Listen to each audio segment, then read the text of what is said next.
सगळ्यांना श्री स्वामी समर्थ. स्वामी लाईफ शीतल ह्या चॅनलवरती तुमच्या सर्वांचं अगदी मनापासून स्वागत आहे. तर बघा, आपलं लाईव्ह नामस्मरण रोजचं अखंड असतं. बऱ्याच ताई जॉईन करतात. बऱ्याच ताईंनी लाईव्ह नामस्मरण केलं आणि त्यांनासुद्धा स्वामी माऊलींचे अनुभव आणि प्रचिती आली. जे स्वामी माऊलींचे निस्वार्थ सेवा करतात किंवा ज्या घरामध्ये स्वामी महाराजांचं अखंड नामस्मरण होतं त्या घरावरती कोणतंही संकट येत नाही. संकट यायचंच असेल तर ते महाराज स्वतःवरती घेतात, पण त्या परिवाराला किंवा त्या फॅमिलीला डगमगू देत नाही. त्यांच्यावरती कोणताही प्रसंग येत नाही. एवढी मोठी नामस्मरणाची ताकद आहे. तसंच बघा, गुरुच्या जवळ पोहोचण्याचा एकमेव मार्ग म्हणजे स्वामी समर्थ माऊलींचं आपले अखंड नामस्मरण. तर हे आपण अखंड नामस्मरण सगळ्यांसाठी सामुदायिक चालू केले. बऱ्याच ताई सेवेमध्ये आहेत, पण काय होतं की एकट्यापणामध्ये मन लागत नाही नामस्मरणामध्ये, किंवा आपल्या मनामध्ये वेगवेगळे विचार येतात. नामस्मरण ते पूर्णच होत नाही. फक्त एकच माळ कधी कधी करतात, पण एक पहिली माळ नसते, शेवटची माळ स्वतःसाठी असते. तेव्हा स्वामींचा 11 माळे अखंड नामस्मरण दिवसातून एकदा तरी प्रत्येकाने करायलाच पाहिजे. त्यामुळे सगळ्यांसाठी आपण ही अखंड नामस्मरणाची सेवा चालू केलेली आहे. आज एका उस्मानाबादच्या ताईंनी नामस्मरण लाईव्ह घेतलं त्यांच्या घरातून. प्रत्येकाने आपल्या घरामध्ये अखंड स्वामींचं नामस्मरण, स्वामींची साधना करायची आहे. त्याच्यामुळे तुम्हाला सुद्धा चांगले अनुभव येतील आणि तुम्हाला सुद्धा एक नामस्मरणाची गोडी लागेल. स्वामींच्या नामामध्ये खूप मोठी ताकद, शक्ती आहे. स्वामींचं नामस्मरण म्हणजे खूप मोठं शस्त्र आहे आयुष्य जगण्यासाठी. तर बघा, एवढं स्वामींचं नामस्मरण इतकं आपण करायचं की आपण माऊलींजवळ पोचू. एवढं नामस्मरण स्वामींचं रोजच्या रोज व्हायला पाहिजे. त्यामुळे बघा, रोज रात्री 9 ते 10च्या दरम्यान आपलं सामुदायिक नामस्मरण चालू होतं. तुम्हाला जर सामुदायिक नामस्मरण माऊलींचं चालू करायचं असेल तुमच्या घरातून फॅमिलीसोबत, तर चॅनेलला लाईक, सबस्क्राईब करा, बेल आयकॉनला क्लिक करा. खाली डिस्क्रिप्शनमध्ये माझा नंबर आहे. फक्त व्हॉट्सअप मेसेज करा की मी आज ताई आमच्या घरातून आजचं लाईव्ह नामस्मरण आम्ही घेतो. प्रत्येकाला लाईव्ह नामस्मरण घेण्याची संधी देत आहे. प्रत्येकाकडून स्वामी माऊली सेवा करून घेत आहेत. तर प्रत्येकाने लाईव्ह नामस्मरण एका दिवसाचं घ्यायचं आहे. प्रत्येकाचा एक वार ठरवायचा आहे. तर आज एका उस्मानाबादच्या ताईंनी घेतलं, भक्तीताईंनी घेतलं, बऱ्याच ताईंनी लाईव्ह नामस्मरण केलं. तसंच एक ताई आहेत ज्या बारामतीच्या आहेत, त्या भाजीचा त्यांचा बिझनेस आहे. तर त्यांचे पण व्यवसायात वाढ होत नव्हती किंवा खूप त्यांना प्रॉब्लेम यायचे. पण बघा, ताईंनी लाईव्ह नामस्मरण जॉईन केलं. त्या पण मनापासून त्यांनी नामस्मरण केलं आणि त्यांचा आज व्यवसाय चांगला चालतो. म्हणजे कसं असतं की आपल्या दिवसाच्या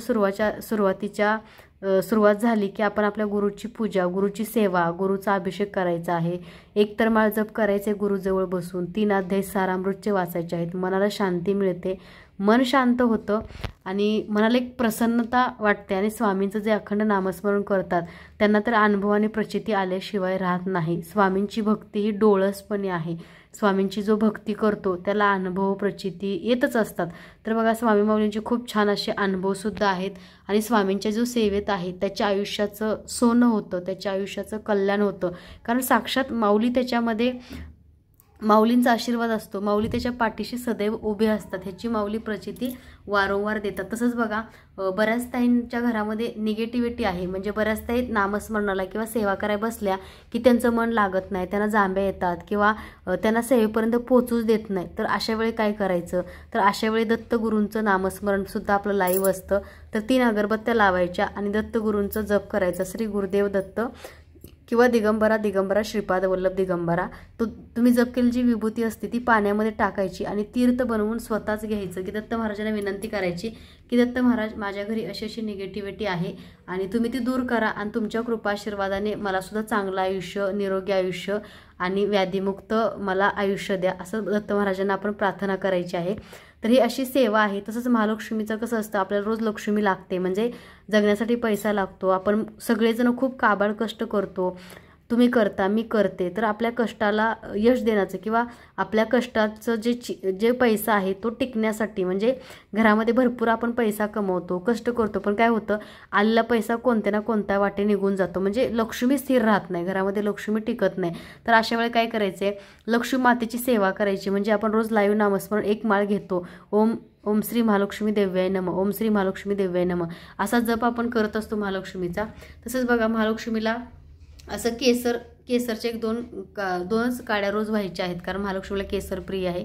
तसंच माता लक्ष्मीला रोज सकाळी 1 तुपाचा दिवा लावायचा आहे आणि माता लक्ष्मीला लाल फूल व्हायचं आहे, सुगंधी गजरा अर्पण करायचा आहे.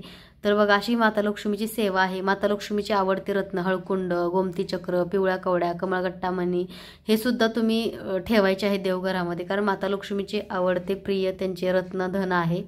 आणि तसंच बघा खूप छान अशी सेवा आहे माता लक्ष्मीची, कारण आपल्या आयुष्यामध्ये जर प्रगती व्हावी अशी वाटत असेल, आपण जे पण काम करतो त्या कामामध्ये यश यावं किंवा आपल्या घरामध्ये लक्ष्मी माता स्थिर व्हावी, अनावश्यक खर्च होऊ नये, ह्यासाठी तुम्हाला रोज नित्य लक्ष्मी मातेची तुम्हाला उपासना करावी लागेल.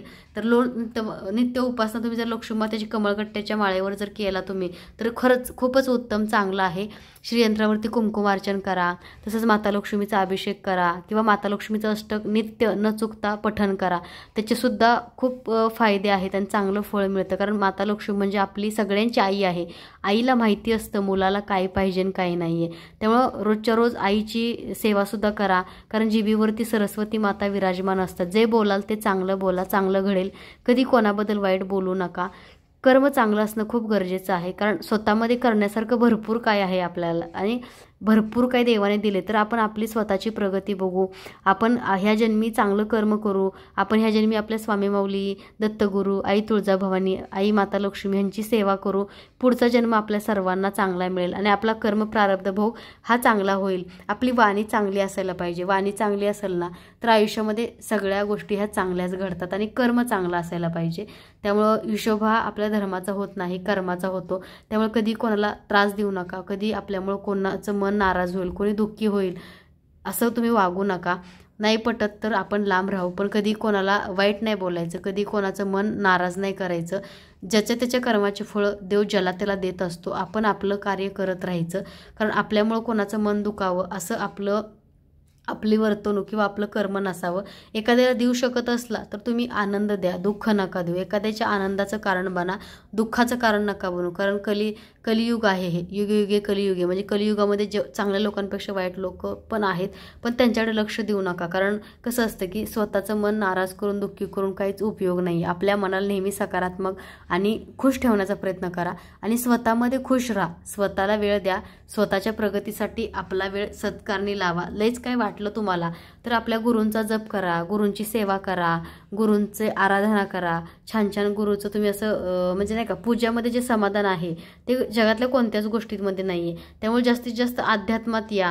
तुम्ही कोणताही जप करा, राम राम करा, जय श्रीराम करा, श्री स्वामी समर्थ करा, श्री गुरुदेव दत्त करा, आई तुळजाभवानी माता की जय, असं म्हणजे तुम्हाला ज्या देवाचा जप करायचा आहे, ज्योतिबाच्या नावाने चांग भलं, म्हणजे ज्या देवावर तुमची भक्ती आहे, व्यंकटेश्वर रमणा गोविंद गोविंदा, म्हणजे तुम्हाला ज्या गुरुची सेवा करावीशी वाटते त्या गुरुची आराधना तुम्ही करा. कारण गुरुची सेवा कधी वाया जात नाही. इतर गोष्टीत लक्ष देण्यापेक्षा आपण सेवा करू, चांगलं कर्म करू. कारण कसं असतं की खूप काही गोष्टी शिकण्यासारख्या आहेत आणि आपण आपल्या स्वतःला वेळ देऊ, स्वतः काहीतरी बनायचा प्रयत्न करू. आयुष्यामध्ये करण्यासारख्या भरपूर गोष्टी आहेत, आपण त्याच्याकडे लक्ष देऊ. कारण आपल्याला खूप पुढं जायचं आहे, एक चांगलं व्यक्तिमत्व किंवा एक चांगली व्यक्ती बनायचं आहे. आपल्याला स्वतःची ओळख निर्माण करायची आहे आणि आपल्या हातून स्वामी माऊलीने काहीतरी चांगलं कार्य करून घ्यावं असं स्वामींना रोज विनंती करा. सकाळ झाली की स्वामींना पहिला मुजरा करा, स्वामी माऊलींसोबत पहिला चेहरा स्वामी माऊलींचा बघा आणि दिवसाची सुरुवात करा. आणि माऊलीने एक विनंती करा की माऊली आजचा दिवस खूप छान माझा गेला आणि आजचा नवीन दिवस पण उजळलेला जो आहे तो तुमच्या कृपेने आजचा दिवस माझा आनंदी, चांगला आणि सुखी जाऊ आणि आजच्या दिवशी मी कोणाला कधी वाईट बोलणार नाही, कोणाचं काही वाईट करणार नाही, ह्याची काळजी माऊली तुम्ही घ्या. असं माऊलीने एक नमस्कार धरून करा, मुजरा करा, माऊलींचा चेहरा बघा आणि दिवसाची सुरुवात करा. तुमचा दिवस हा खूप छान आनंदीमय जाईल. तुम्ही सुद्धा दिवसभर खूप आनंदी आणि खुश राहाल, कारण माऊलीच्या सानिध्यात जो येतो त्याच्या आयुष्याचं सोनं होतं आणि माऊलींच्या सानिध्यात राहून आपण एक चांगली व्यक्ती बनतो किंवा आपलं चांगलं जे कर्म आहे ते चांगलं होण्यासाठी मदत होती. आणि माऊलींच्या सेवेसारखं सुख मला नाही वाटत जगामध्ये कशामध्ये आहे. तर अशी आपली माऊली आहे, स्वामी माऊली आहे, दत्तगुरू माऊली आहे, आई तुळजाभवानी आहे. म्हणजे गुरु कोणालाही करा, फक्त आयुष्यामध्ये गुरु असणं गरजेचं आहे. तुम्ही खरंच खूप फ्रस्ट्रेट असाल, तुम्हाला खूप त्रास होत असेल तर अशा वेळी काय करायचं, 3 अगरबत्त्या लावायच्या आणि आपल्या गुरुचा जप करायचा. आपल्या मनाला एक शांती लाभते आणि आपलं मन शांत होतं आणि बाकीचे विचार थांबतात आणि आपल्याला आपल्या गुरुचं पाठबळ आणि गुरुची साथ लाभते. तर आपण स्वामी सेवेत आहे, तर स्वामी सेवेत आपण चांगलं कार्य करू, प्रत्येकाला चांगला मार्ग दाखवू. कारण हे कलियुग आहे, कारण वाईट गोष्टीकडे भरपूर काही गोष्टी म्हणजे कल आहे, पण आपण चांगल्या गोष्टीकडे वळवण्याचा प्रयत्न करू. आपण सगळ्यांना सेवेमध्ये आणू. जो चुकतो त्याला सांगू की तुम्ही चुकताय किंवा तुम्ही स्वामींची सेवा करा, किंवा तुम्हाला तुमच्या आयुष्यामध्ये गुरु करायचंच असेल तर तुम्ही कोणाला तर गुरु करा, गुरुच्या सानिध्यात राहा, गुरुचं पाठबळ, गुरुची साथ तुम्हाला मिळेल. असं आपण जेवढं होईल तेवढं एखाद्याला चांगलं सांगू, एखाद्याच्या आयुष्याचं कल्याण करू. तर बघा तुम्ही तर बघितलंच आहे, एका दादांचा अनुभव शेअर केला आपण मावशींचा.